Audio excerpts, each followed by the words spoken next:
Hi welcome to our channel.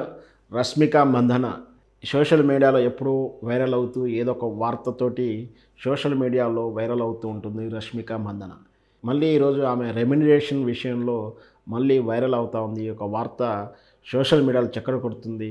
Rashmika Mandanna ఎప్పుడు చూసినా కూడా ఏదో ఒక విషయంలో వైరల్ అవుతానే ఉంటుంది. ముఖ్యంగా విజయ్ దేవరకొండ తోటి డేటింగ్లో ఉందంటూ విజయ్ దేవరకొండ ఇద్దరు కలిసి కూడా విదేశాల్లో హాలిడేస్ పాటు వీకెండ్స్ చేస్తున్నారంటూ రకరకాల కథనాలు రావడం, వాళ్ళు ఇండివిజువల్‌గా పోస్టులు చేసినా వాళ్ళిద్దరికి కూడా కంపారిటివ్‌గానే లొకేషన్స్ కనిపిస్తున్నాయంటూ కూడా సోషల్ మీడియాలో వార్తలు చూసాం. ఏకంగా దీపావళి పండుగ కూడా రష్మిక మందన విజయ్ దేవరకొండ ఇంటికెళ్ళి పండగ చేసుకుంది అంటూ అత్తగారి ఇంట్లో పెళ్ళికి ముందే పండగ చేసుకుందంటూ రకరకాల కథనాలు కూడా చూసాం.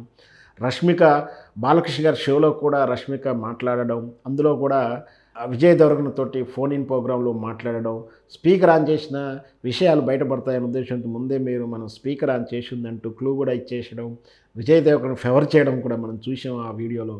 మొత్తం మీద రష్మిక ఇటు తెలుగు సినిమా ప్రేక్షకులకే కాదు, సినీ కళాకారులను, సినిమా టెక్నీషియన్స్ కూడా చాలా స్నేహపూర్వకంగా ఉంటూ అందరి వల్ల మెలుగుతూ ఉంటుంది.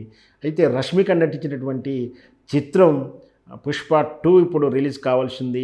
'యనిమల్' చిత్రం రికార్డ్ బ్రేకులు అవుతుంది. దీంతో పాటు 'ది గర్ల్ ఫ్రెండ్' అనే రాబో చిత్రం షెడ్యూల్‌లో ఉంది. దాంట్లో కూడా హీరోయిన్ ఓరియెంటెడ్ కథ చేస్తున్నట్టు కూడా తెలుస్తుంది. అయితే 'యనిమల్' చిత్రం గానీ, ఇంతకుముందు నటించిన చిత్రాలన్నీ కూడా సూపర్ డూపర్ అవ్వడంతోటి తాను రెమ్యునరేషన్ పెంచేస్తున్నానంటూ కూడా చెప్పిందంటూ సోషల్ మీడియాలో కథనాలు వింటున్నాం. సహజంగా రష్మిక మందన ఇంతవరకైతే 3,00,00,000 రూపాయల రెమ్యునరేషన్ తీసుకున్నట్టుగా తెలుస్తుంది.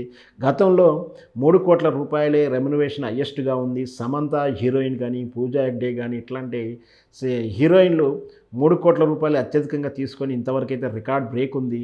అయితే ఈ 3,00,00,000 రూపాయల రెమ్యునరేషన్ ఆల్రెడీ తీసుకుంటున్నటువంటి రష్మిక నెక్స్ట్ సినిమా నుంచి 4,00,00,000 రూపాయలు డిమాండ్ చేస్తున్నట్టుగా తెలుస్తుంది. ఒకవేళ ఇదే నిజమైతే హైయెస్ట్ రెమ్యునరేషన్ తీసుకున్నటువంటి తెలుగు హీరోయిన్లలో రష్మిక మందన రికార్డ్ బ్రేక్ అవుతుందని కూడా రష్మిక మందన అభిమానులు, దేవరకొండ అభిమానులు కూడా చెప్తూ ఉన్నారు. మొత్తం మీద రెమ్యునరేషన్ విషయాల్లో రూమర్స్‌గానే ఉంటాయి కానీ వాస్తవ పరిస్థితులు వేరు. ఎందుకంటే ఇన్‌కమ్ ట్యాక్స్ ప్రాబ్లమ్స్ ఉంటాయి.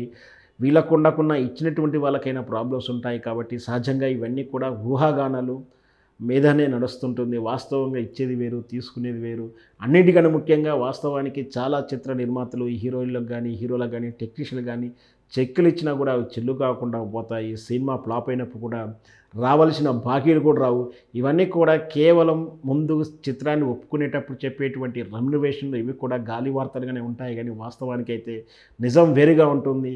కేవలం వారు స్వయంగా వారి నోటి ద్వారా విన్నప్పుడు మాత్రమే ఆ రెమ్యునరేషన్ ఎంత తీసుకున్నారనేది వాస్తవ వార్తలవుతాయి గానీ ఇవన్నీ కూడా ఊహాగానాలుగానే కొట్టిపడేయాలంటూ కూడా కొందరు విశ్లేషకులు చెప్తా ఉన్నారు.